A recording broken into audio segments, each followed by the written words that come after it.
Amber just suffered a massive attack of dot fear. I didn't know what it was though, so that makes it kind of okay. Not really, not okay. No. It was a bad attack of dot fear, wasn't it? I didn't know what it was. I just knew I couldn't cross the dot.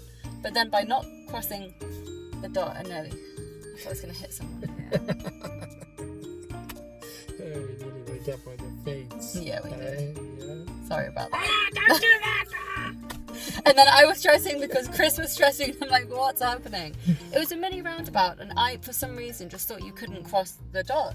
I thought it was like a raised mound that you just couldn't go over. And I knew there wasn't enough space, and I was coming up to this dot thinking there isn't enough space, but my brain's like, it's fine, just wait for the dot and then go around the dot. And then Chris is like, turn, and I'm like, no, I need to wait for the dot.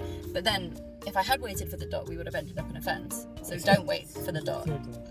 Don't suffer from Dot fear. I didn't even know I had this fear, this illness, but I do. It's there. It's there. So no more dot fear for me. Someday we have to get you injected or. Well, now I know. Like I didn't know. I just thought you couldn't drive over these dots in the road. I just thought it was like massively not allowed.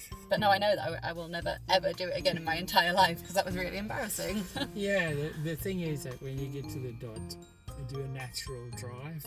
Don't let the dot put you out of position. Yeah. Because the dot is there so that you can recognize the mini roundabout, and so that you can think the process, and just to help you think the process of giving way to the right. Mm-hmm. Anybody approaching you from the right. Yeah. Okay. Good. Cool. Dot fear. No more.